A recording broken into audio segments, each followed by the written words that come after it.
Bem, pessoal, nós vimos ao longo de todo esse módulo quais as principais mudanças no mercado de consultoria e a importância aí de definir uma nova oportunidade baseada num nicho específico de mercado. E eu gostaria de conversar com você nessa aula, especificamente, sobre as mudanças no perfil do cliente de consultoria.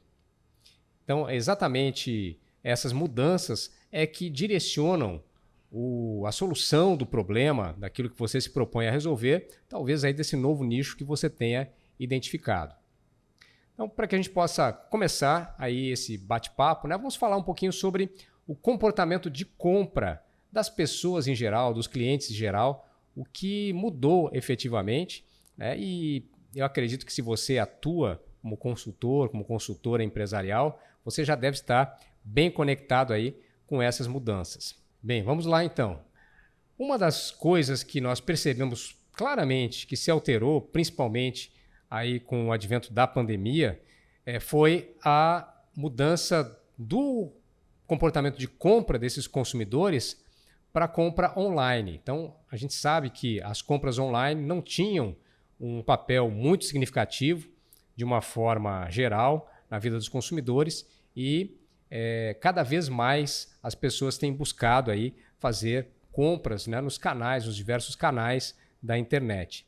E falando em canais, essa foi uma outra grande mudança que foi percebida recente aí no comportamento dos consumidores, é exatamente a presença desses consumidores nos diversos canais. Então, eles estão presentes em várias redes sociais, novas redes que surgem, inclusive, a adesão desses consumidores é cada vez mais rápida e a gente percebe que isso acaba impactando fortemente a maneira, a forma como você se comunica com esses clientes que estão online. Devido a isso, existe uma maior importância aí da produção de conteúdo. Se esses clientes estão mais conectados, mais online, o papel do conteúdo ele tem sido cada vez mais relevante na informação e também no relacionamento com os clientes, principalmente nesses ambientes aí, virtuais. Então, a forma com que você ou sua empresa gera conteúdo, ela vai impactar diretamente na maneira como você se relaciona com o seu cliente daqui para frente. Uma outra questão também relevante é a exigência por transparência.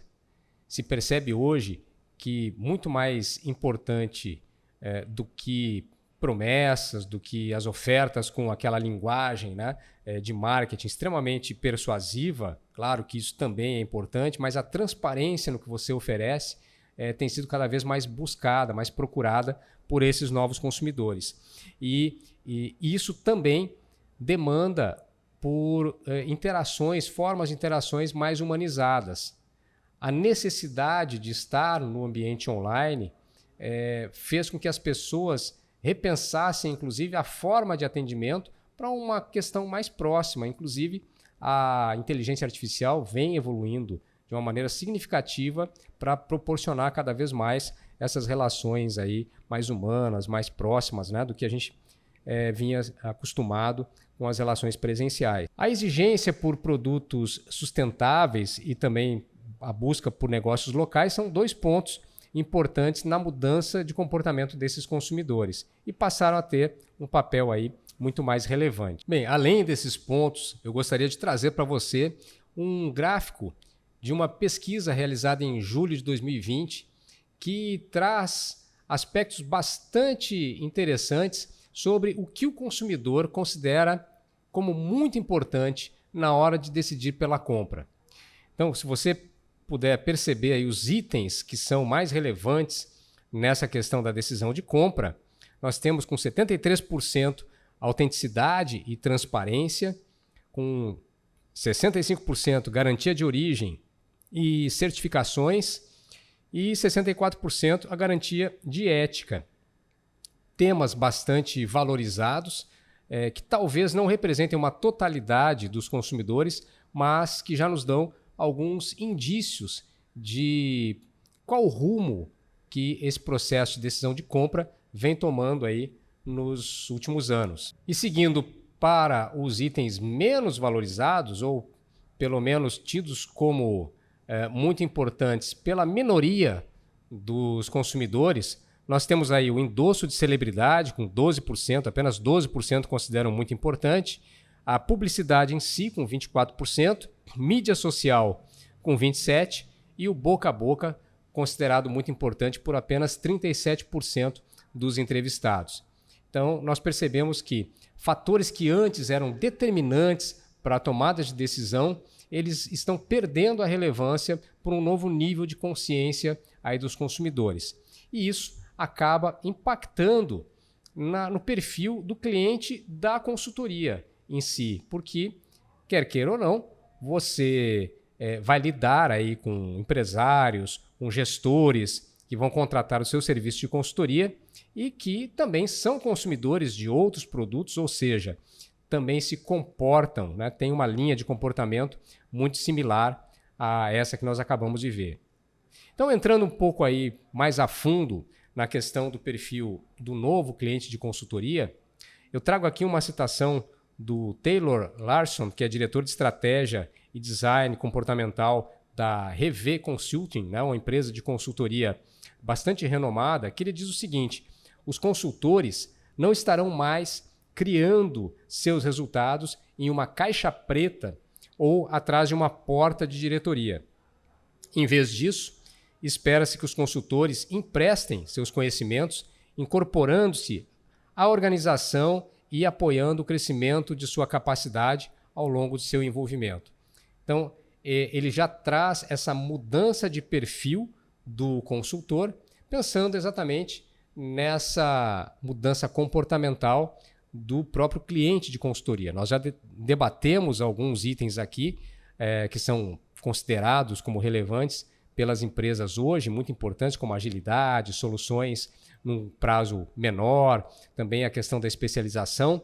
Mas, enfim, quais são as principais expectativas aí, né, dos clientes na visão do mercado? E eu pesquisei em alguns mercados diferentes aquilo que os clientes têm procurado tomar como pontos mais relevantes, mais importantes na hora de decidir pela contratação de uma consultoria e selecionei alguns aqui para trazer para você. O primeiro deles é segurança nas decisões. O cliente de consultoria, ele espera que o consultor proporcione a ele uma maior segurança na decisão tomada, muito em função da diversidade de informações, de dados que nós temos espalhados e das próprias mudanças, a dinâmica do mercado para a tomada de decisão. Então, isso é um dos pontos relevantes em termos de expectativa de uma consultoria empresarial. Um outro ponto é que o consultor, uma vez contratado, possa proporcionar à empresa resultados mais rápidos e mais efetivos.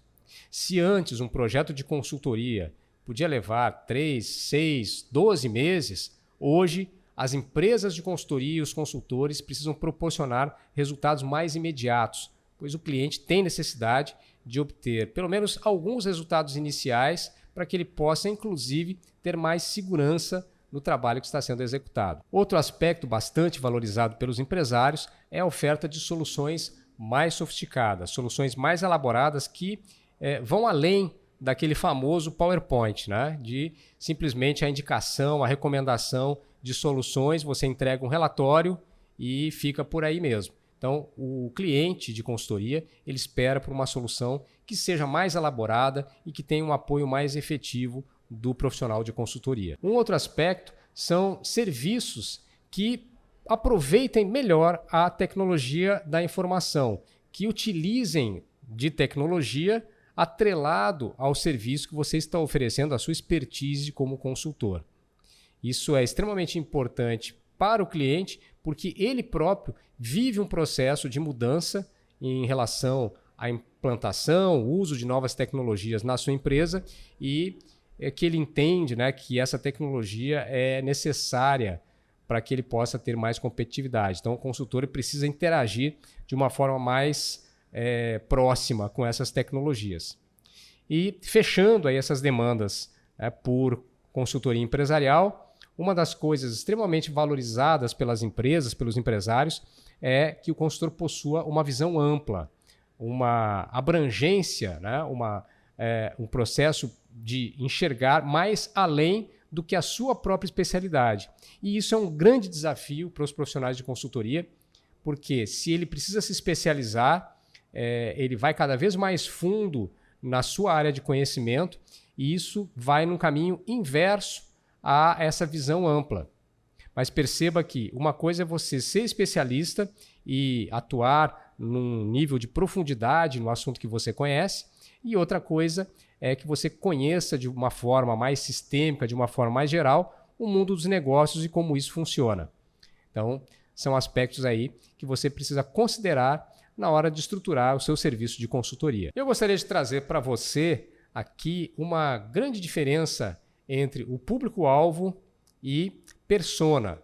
Certamente, se você atua mais conectado com essas mudanças que vêm acontecendo aí dentro da nova economia, você já ouviu esse termo persona e por que ela é importante na estratégia de qualquer empresa, inclusive no seu negócio de consultoria.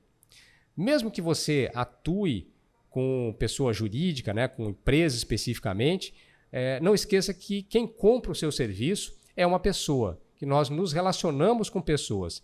E é extremamente importante que você avalie se você fecha negócio, por exemplo, com um empresário, que você conheça mais a fundo o perfil e as dores desse empresário, para que você possa se conectar de uma maneira mais efetiva. Quer ver um exemplo? Se nós focarmos o público-alvo como mulheres de 30 a 45 anos, com curso superior e renda média acima de 8 salários mínimos, donas de negócio na área de saúde na região metropolitana de São Paulo, isso pode trazer para você um grande direcionamento da sua comunicação, da sua atividade como consultor. Mas veja como fica diferente quando você foca em nível de persona. Se nós falarmos aqui de Dona Lourdes, que possui uma clínica de fisioterapia, que é bastante solitária na tomada de decisão, tem um nível de estresse bastante alto com as atividades do seu dia a dia, não tem uma formação em gestão de empresas e vive apagando incêndios. Também não tem processos definidos na sua operação e deseja enxergar o horizonte da sua empresa com mais clareza e tomar decisões com mais segurança. Ela percebe uma queda recente de clientes e não sabe como ajustar o seu negócio a essa nova realidade. E aí, faz diferença para você essas duas visões, essas duas abordagens?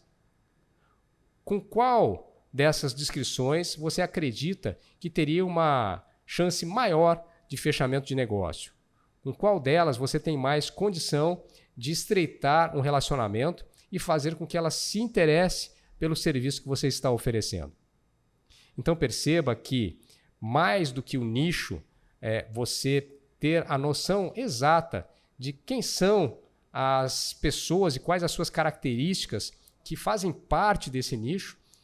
Quanto mais você estreitar esse conhecimento, mais facilidade você terá na estratégia que nós vamos desenvolver a partir daí dentro do seu novo modelo de negócio.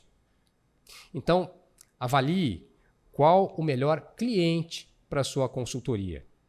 Qual é o segmento, qual é o nicho, qual é a persona. E dentro disso, se você vai para uma empresa, uma pessoa jurídica, se você vai atender uma corporação, vá mais fundo na identificação dos elementos. Qual o número de funcionários, qual o porte, média de faturamento, a localização geográfica. E dentro disso, perceba que por trás dessa pessoa jurídica existe aí um decisor, um tomador de decisões, pode ser um empresário, pode ser um gestor, dependendo do porte da empresa. Enfim, é importante que você se aprofunde nesse perfil para que você possa ter mais efetividade aí na sua estratégia como consultor. E fechando o nosso segundo módulo aqui do Consultor 4.0, eu gostaria de propor para você mais uma atividade prática, né? A nossa 7ª atividade aqui é justamente você identificar o perfil do seu cliente ideal.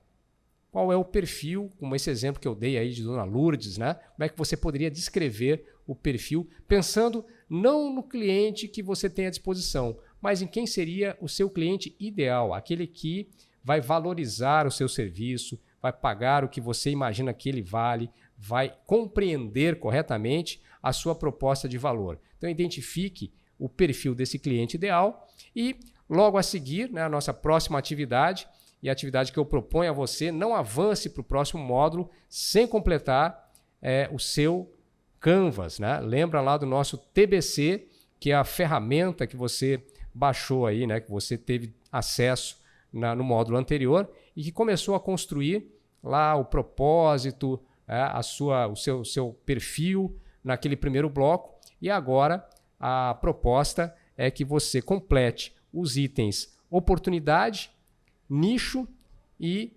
problema. Avalie exatamente qual é o nicho de mercado que você identificou para atender prioritariamente, a partir de qual oportunidade você visualizou esse nicho e qual o problema que você se propõe a resolver. Legal? Então, foco aí na prática. Não esquece que isso é muito importante para a evolução aqui no nosso programa e eu te vejo no próximo módulo.